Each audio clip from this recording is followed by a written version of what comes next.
Morning students. Today we will start with this hydrochloric acid. First let us see how hydrochloric acid is prepared. By treating sodium chloride with sulfuric acid.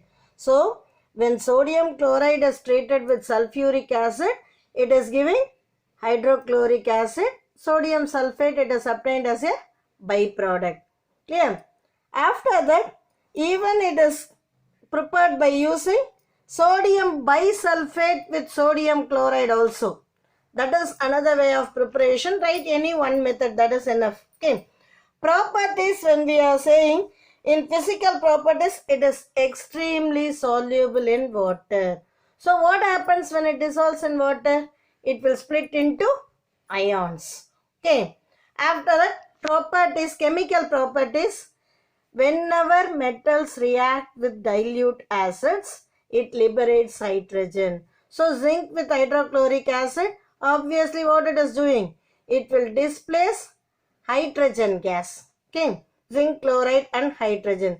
Same manner, if hydrochloric acid is treated either with carbonates or with bicarbonates, it liberates carbon dioxide gas.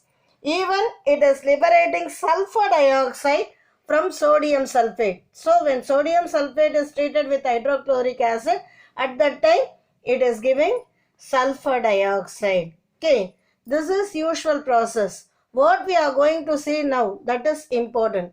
What is aqua regia? Aqua regia means 3 parts of concentrated hydrochloric acid and 1 part of concentrated nitric acid. See this aqua regia, we are also saying it as royal water. So aqua regia, you should not change the ratio. It is very important. What is the use of this aqua regia in the sense? It is used to dissolve noble metals like gold and platinum. See, for both gold and platinum, they gave the equation. As it is acidic in nature, they have taken H plus alone. Nitrate ion, chloride ion. So it is used to dissolve platinum. Here I have written platinum. Even gold also it is given in your book. You should read both the equations only. At that time, on dissolving, it is forming platinum chloride. Nitrogen dioxide gas is evolved, along with the water is obtained. Okay. Uses, when we are saying about hydrochloric acid, it is used in the extraction of glue from bones. At the same time, it is also used for the purification of bone black. Now, let us see the trends in physical and chemical properties of hydrogen halides.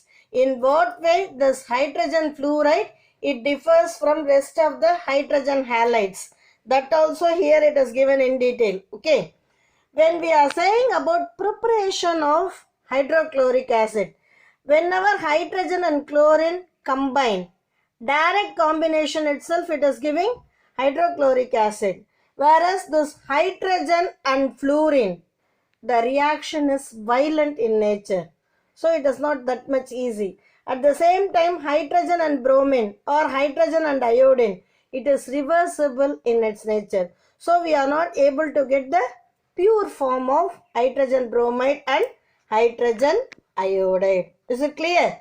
Same manner, this hydrochloric acid, even it is obtained by displacement reaction from ionic chlorides by the action of concentrated sulfuric acid. So hydrochloric acid, it is obtained by the displacement reaction of ionic chlorides by using concentrated sulfuric acid. Same manner, even hydrogen fluoride also it can be obtained. Whereas this hydrogen bromide and hydrogen iodide, it is oxidized by this concentrated sulfuric acid. See, underline this word. It is an exceptional case. As it is oxidizing, this cannot be prepared by using this displacement process. Is it clear? After this you have studied already. Hydrolysis of phosphorus trichloride. At that time also phosphorus acid is obtained.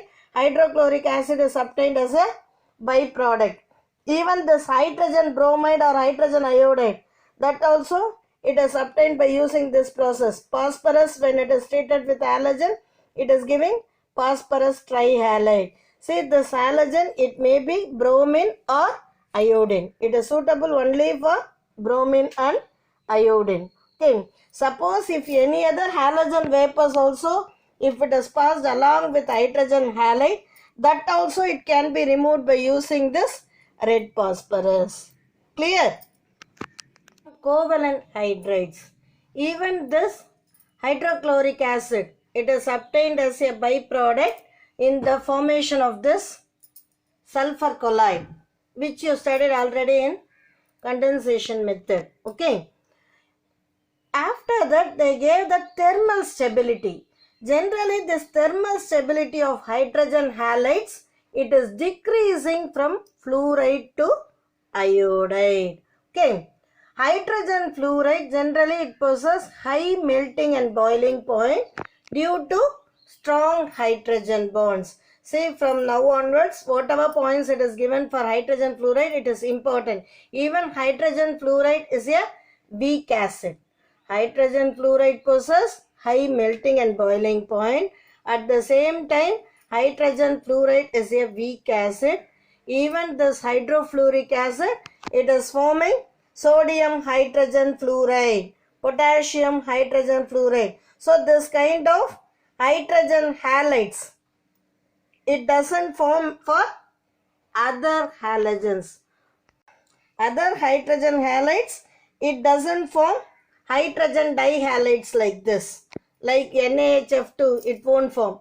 For chlorine, bromine, when we are taking, it is forming only sodium chloride or else sodium bromide. Like that only it will form. Okay. Moreover, this is important. These two equations it is given now. This hydrogen fluoride, it etches the glass. Suppose when we are storing this hydrofluoric acid in glass bottle, it will react with that glass. Composition of glass, generally it is silica as well as sodium silicate. Once when it is taken in glass bottle, it will react with that chemical so that it will etches the glass. That is why we should not store the hydrofluoric acid in glass bottles. Okay, so these two equations are important. The two lines above that they gave. Moist hydrofluoric acid rapidly react with silica and glass. You should write that word. After that, these two equations. Okay. Oxidation, when we are saying this hydrogen iodide, it is rapidly oxidized to iodine. So, it is used as a reducing agent. Then they gave two more equations. See, I am saying the extraction. After that, see that equation. If you are having any doubt, you can ask in Google Meet also. Hydrogen iodide, it is rapidly reduced to sulfuric acid.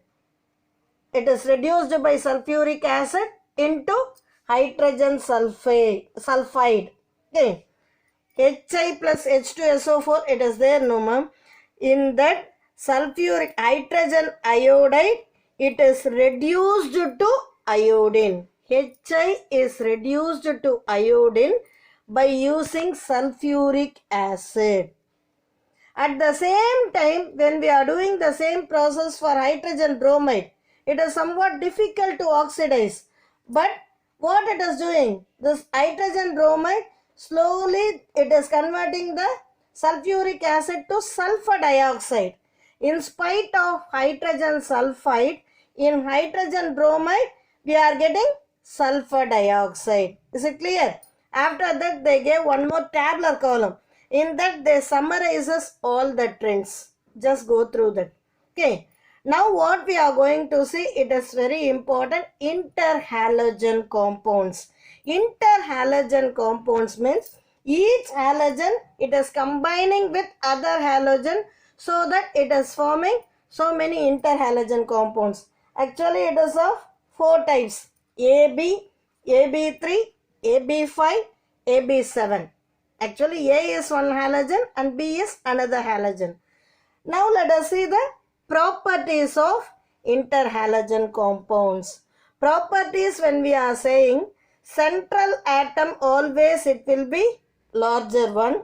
At the same time, interhalogen compounds, it is formed only between two halogens, not more than that. Okay.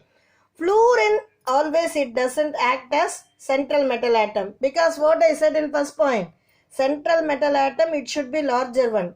Fluorine, it is having smaller size. That is why it doesn't act as central metal atom.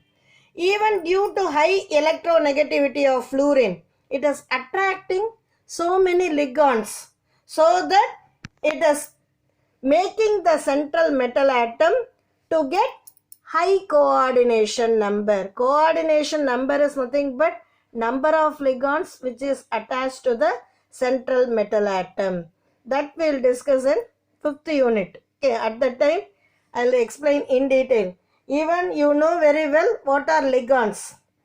Ligands only, it is called, it is donating a pair of electrons to central metal atom. Due to high electronegativity, this fluorine is attracting so many ligands towards the central metal atom. Is this clear, ma? After that, it undergoes autoionization. Even it acts as strong reducing agents. Okay. With this, we'll complete today's class, students. In next class, we'll continue the remaining topics. Okay. Thank you, students.